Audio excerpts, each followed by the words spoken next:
بڑی گندی سیاست ہو چکی ہے اس وقت.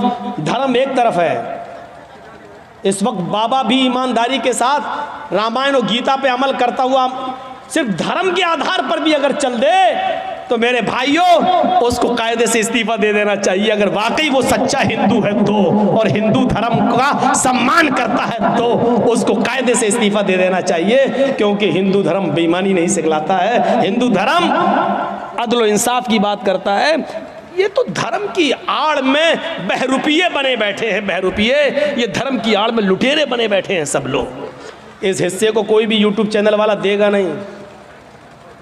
جو ہم بولے ہیں ابھی یہ بات اگر میں نے کہیں بھی دیکھ لیا اس کو ایسی اسٹیج سے نام لے کے بھگاؤں گا، کیونکہ ہماری نظر ہے سب پر. اس کو گھسنے نہیں دوں گا، پھر اپنے جلسے میں نام لے کے بھگاؤں گا اس کو.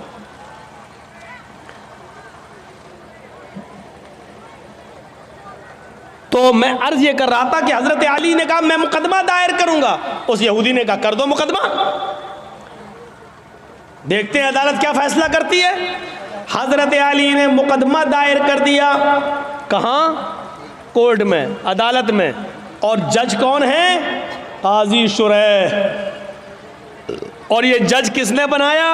حضرت علی نے. جج کس کا؟ علی نے بنایا. لیکن جج بنا ضرور رہے حضرت علی، لیکن جج نے یہ نہیں دیکھا کہ مجھے جج بنایا کس نے. جج کا مطلب یہ ہوتا ہے کہ مجھے عدل اور انصاف کو قائم رکھنا ہے. قرآن کی اس آیت کے پیش نظر کہ وَلَا يَجْرِمَنَّكُمْ شَنَآنُ قَوْمٍ عَلَىٰ أَن لَا تَعْدِلُوا اعْدِلُوا هُوَ أَقْرَبُ لِلتَّقْوَىٰ. کبھی کسی قوم کی دشمنی تمہیں غلط فیصلہ کرنے پر مجبور نہ کر دے. صحیح فیصلہ کرنا چاہے وہ کسی کے خلاف. اس یہودی کے پاس نوٹس پہنچا کہ تمہیں بھی آنا ہے. حضرت علی اور یہودی دونوں ایک ہی دن پہنچتے ہیں قاضی شریح کی عدالت میں. قاضی شریح کی عدالت میں یہ ایسا جج نہیں تھا جو ہمارا چوکیدار بنا دیتا ہے اس لیے بابری مسجد کا فیصلہ ان کے پکش میں چلا جاتا ہے. کیونکہ ہم نے آپ کا نمک کھایا ہے تو نمک حلالی تو کرنا ہی ہے. یہ سسٹم نہیں تھا وہاں. حضرت علی رضی اللہ تعالیٰ عنہ بھی کورٹ میں موجود ہے، ایک کٹ گھرے میں کھڑے ہیں. یہودی بھی دوسرے کٹ گھرے میں کھڑا ہے. پوچھا ہے علی مقدمہ آپ نے دائر کیا ہے، بتاؤ کیا پرابلم ہے؟ کہا اس یہودی کے پاس ایک زرہ ہے، وہ زرہ میری ہے، اور یہودی کہتا ہے کہ وہ زرہ میری ہے، لہٰذا اس یہودی سے وہ زرہ مجھے دلوائی جائے. قاضی صاحب نے کہا ہے یہودی حضرت علی کہہ رہے ہیں کہ وہ زرہ میری ہے، تم اس کے بارے میں کیا کہنا چاہتے ہو؟ اس یہودی نے کہا حضرت علی جھوٹ بول رہے ہیں، زرہ میری ہے، اس وقت میرے پاس ہے، میں عدالت کے باہر رکھ کر آیا ہوں. قاضی نے حضرت علی سے کہا ہے علی یہ شخص کہہ رہا وہ زرہ میری ہے، تم کہہ رہے ہو وہ میری ہے. ابھی زرہ تو اس یہودی کے پاس ہی رہے گی کیونکہ اس کا مالک وہ ہے، بھی اس کے پاس ہے. لیکن مجھے یہ بتاؤ کہ اگر وہ زرہ تمہاری ہے تو تمہارے پاس کوئی گواہ ہے یا نہیں؟ اس گواہ کو بلاؤ، میں اس سے پوچھوں اس زرہ میں کیا کیا تم نے دیکھا ہے اور کس بنیاد پر کہتے ہو کہ وہ علی کی زرہ ہے. حضرت علی نے کہا ہاں گواہ ہے. کہا کون؟ کہا ہے. کہا اس گواہ کو بلاؤ. جب گواہ کو بلایا گیا تو وہ گواہ حضرت علی کے بیٹے حضرت حسن تھے. وہ کٹ گھرے میں کھڑے ہوئے اور گواہی دینے لگے. اے قاضی صاحب یہ میرے ابو کی زرہ ہے اور میں زرہ کو اچھی طرح پہچانتا ہوں، میرے باپ کبھی جھوٹ نہیں بولے ہیں، لہٰذا یہ زرہ میرے ابو کی ہے، میں گواہی دیتا ہوں اس زرہ کو یہودی سے لے کر میرے باپ کو دلوایا جائے. قاضی صاحب کا فیصلہ سنیے. قاضی صاحب کا فیصلہ سنیے. قاضی صاحب کہتے ہیں امیر المومنین سے اے علی جی آپ کی گواہی آپ کے بیٹے نے دی اور شریعت باپ کے حق میں بیٹے کی گواہی معتبر نہیں مانتی ہے.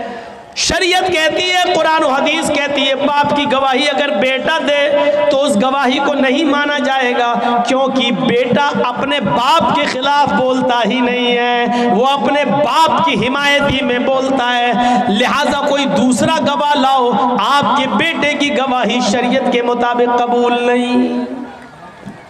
حضرت علی نے کہا ایک دوسرا گواہ بھی ہے میرے پاس، اپنے غلام کو بلایا، جب غلام کٹگھرے میں آتا ہے حضرت علی نے کہا یہ میرا گواہ ہے، غلام نے گواہی دی کہ یہ زرہ علی کی ہے، ہمارے آقا کی ہے۔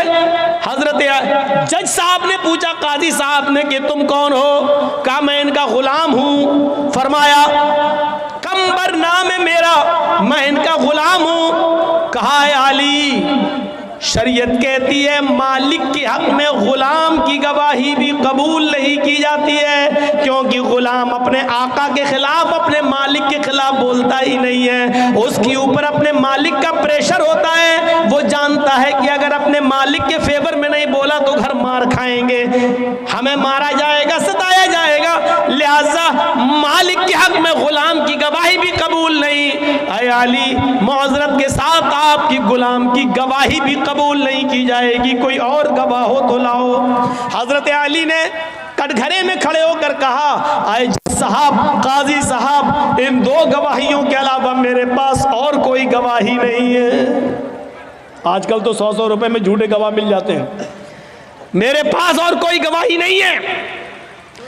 قاضی صاحب کا فیصلہ ہوتا ہے اے یہودی، حضرت علی زرہ کو ثابت کرنے میں اور گواہ پیش کرنے میں ناکام رہے، وہ شریعت کے مطابق سچا گواہ پیش نہیں کر سکے، اور جو گواہ پیش کیا وہ شریعت کے دائرے میں آتا ہی نہیں ہے، لہٰذا علی ناکام رہے زرہ کو اپنا ثابت کرنے میں۔ وہ زرہ کے مالک تم ہو اور عدالت یہ فیصلہ کرتی ہے کہ وہ زرہ کے حقدار تم ہی رہو گے، وہ زرہ تمہاری رہے گی، اس زرہ پر تمہارا حق ہے، تم جا سکتے ہو اور زرہ بھی لے جا سکتے ہو۔ یہ اس جج کا فیصلہ ہے جو حضرت علی نے بنایا، یہ اس قاضی کا فیصلہ جس کو حضرت علی نے بنایا، لیکن قرآن و حدیث کے مطابق فیصلہ کیا۔ فیصلہ میں اگرچہ زرہ میں حضرت علی کی تھی، زرہ حضرت علی کی تھی، لیکن گواہ وغیرہ نہ لانے میں ایسا ہو جاتا ہے کہ فیصلہ یہودی کے حق میں کرنا پڑتا ہے۔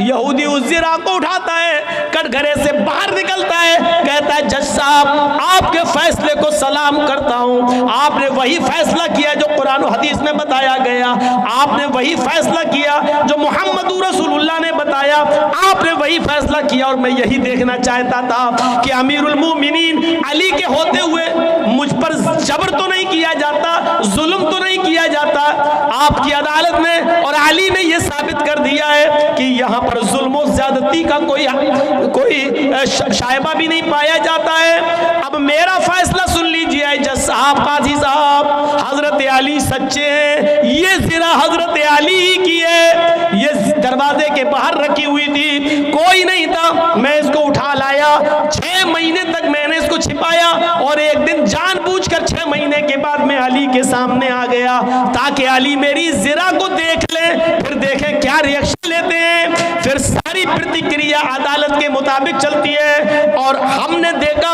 اس پورے معاملے میں ظلم و ستم نہیں ہوتا ہے، لہٰذا یہ زرہ علی کی ہے، میں علی کو دے رہا ہوں، اور آج اس بات کا اقرار بھی کرتا ہوں کہ آپ نے قرآن و حدیث کے مطابق سچا فیصلہ سنایا۔